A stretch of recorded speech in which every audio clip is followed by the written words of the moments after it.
We're just letting everybody in the room. We'll start in a couple of minutes as the last people come in. I feel like with my mic, you can't see my signs in the background, but they're there.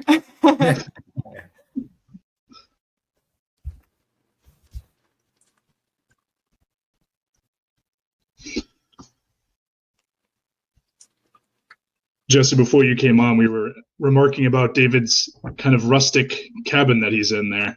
I know, I like that. That's very cool. Yeah, my Appalachian hideout. I love it.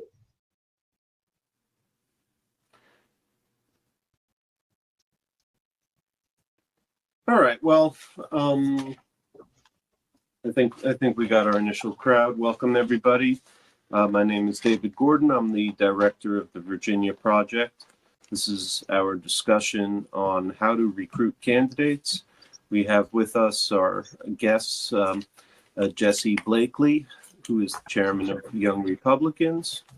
Hey, everybody. We have Sean Rastatter, who is vice chair of the Fairfax Republican Party.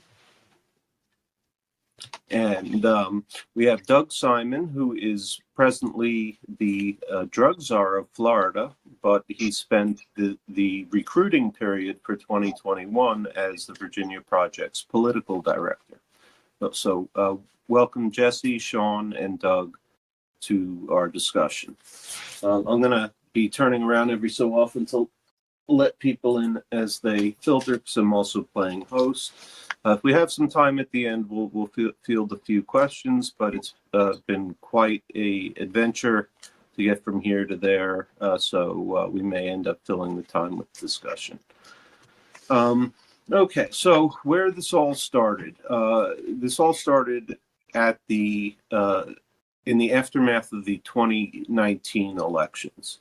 And I think what we all saw there was that the GOP just didn't put up candidates in too many districts, and that really made life very easy for the Democrats.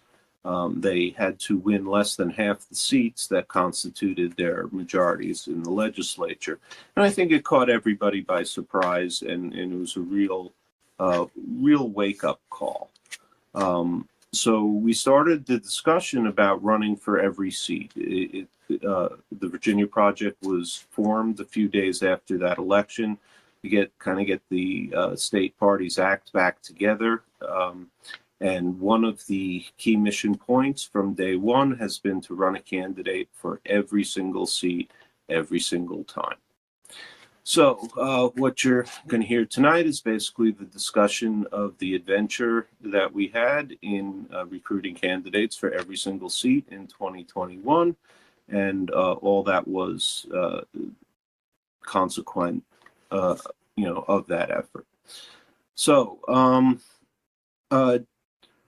Jesse, you've been deeply involved for the party. What was your impression of the performance of the Republicans in 2019? Yeah, so I mean, I've said this at GOP meetings for the last couple years. For those of you who haven't met me, I'm the chair of the Virginia Young Republicans. I was, prior to that, our national committee woman. So I represented Virginia to our national organization as well.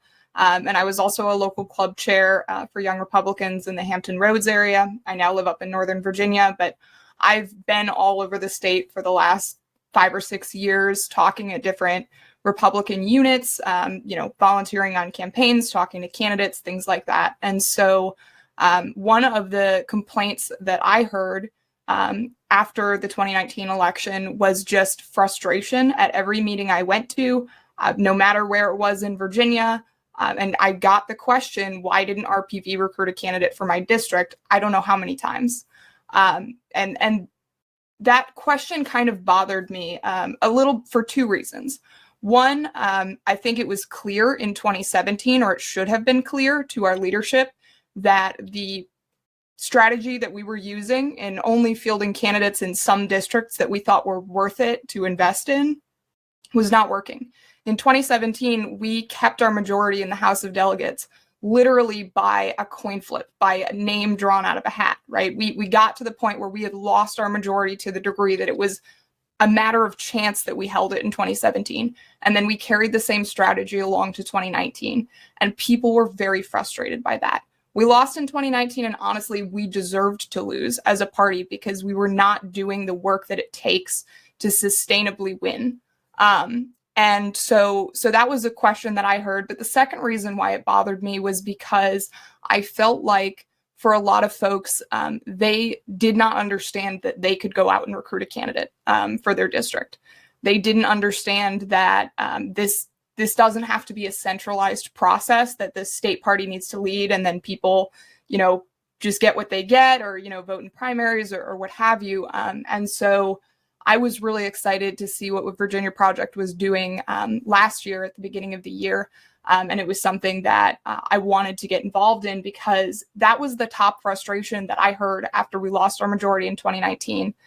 But then when I talked to a lot of GOP leadership, and, there's a lot of great folks, but there's a lot of people who were stuck in that mentality who would say, well, it's not worth it for us to run candidates in these districts.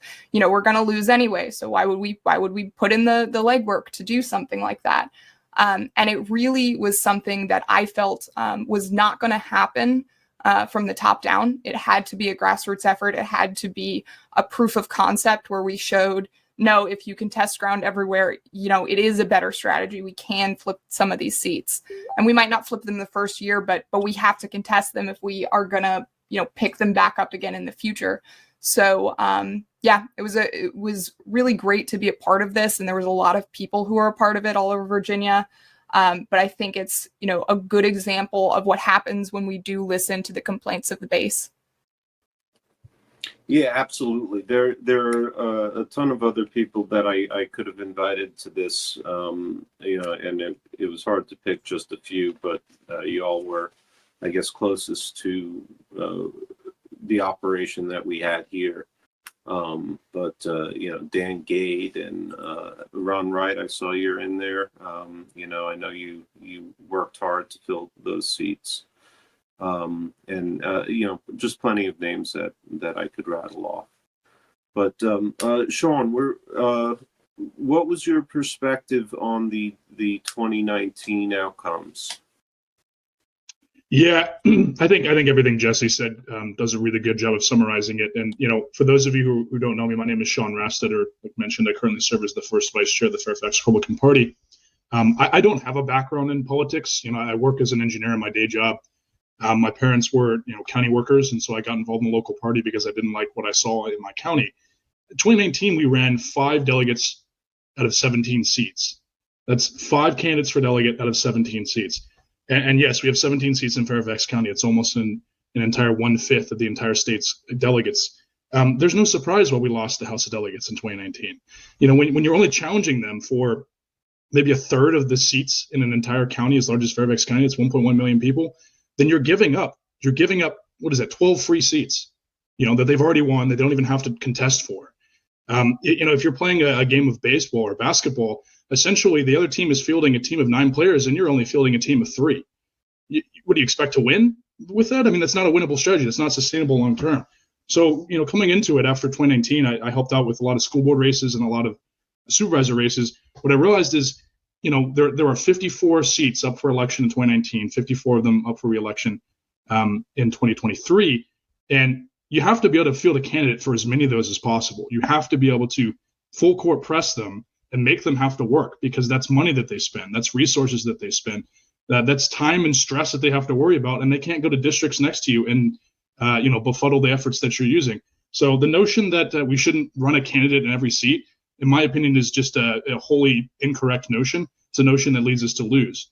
What we did in Fairfax County, and again, we've got an incredibly difficult problem. Finding 17 candidates for 17 seats is certainly not an easy thing. I'm not exactly an expert on it. I can give you some practical strategies and techniques that I used over time throughout the year last year. But basically, it starts from asking. I mean, you as the local Republican Party rep, and everyone in this room who isn't, who is involved, I imagine, as a conservative or as a Republican, you represent the Republican Party. You make up the Republican Party.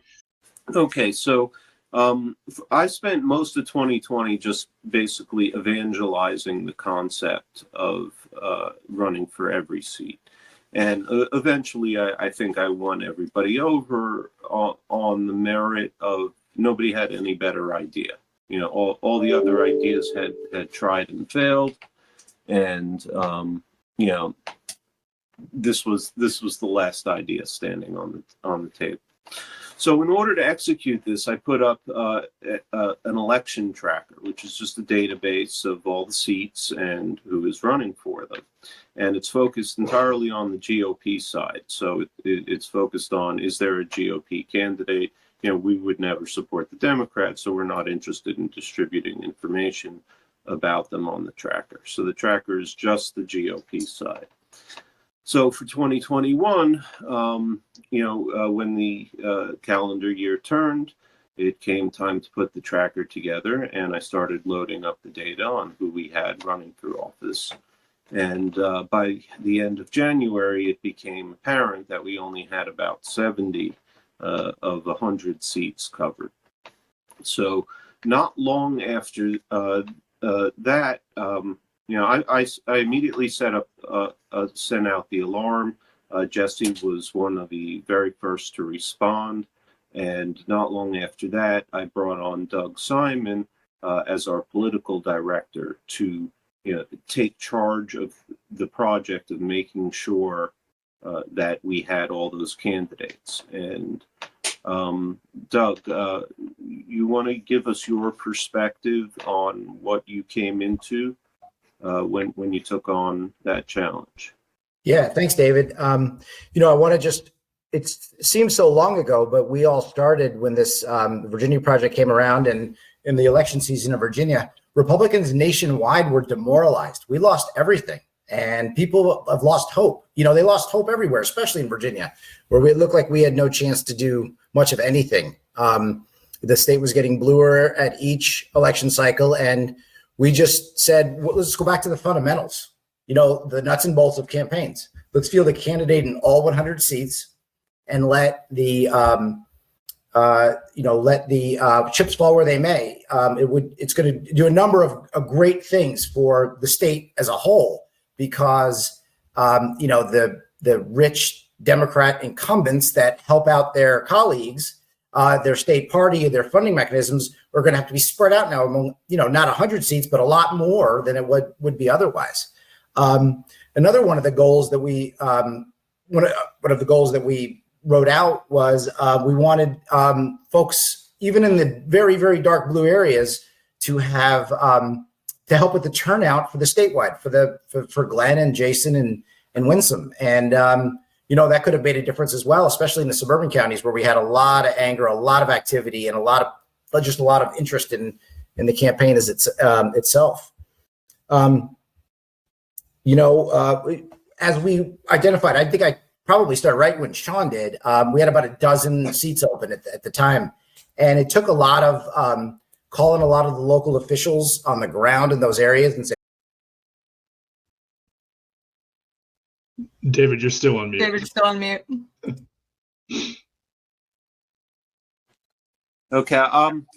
We're running a bit over schedule, so I just want to thank everybody for coming tonight. I think we had a really productive discussion. If it was bounced around a bit, but I think we touched all the major topics. Before we go, I just want to shout out to a couple of people whose contributions may be insufficiently mentioned tonight. That would be Rich Anderson, the chairman of the party, whose backing of all this really helped solidify it as a statewide effort. And also Nick Profit, the chairman in Chesapeake, who played a lead role in filling 6 of the most difficult seats that there were in the entire roster. So thank you, Jesse. Thank you, Sean. Thank you, Doug Simon. And thank you, everybody, for participating tonight. Again, our trackers for 2022 and 2023 will be out probably this week. And please follow up with us or with Jesse or with Fairfax GOP. You probably don't want to follow up with the Florida Office of Drug Control, where Doug is at the moment. But we're one team. We're here to free the Commonwealth and to keep it that way. and this is a long-term affair, and, you know, we're all in this together, folks, so let's do the best we can. All right, have a good night, everyone. Bye, Yeah. everybody. Thank you, Jesse. Thank you, Sean. Thank you, Doug. Good night.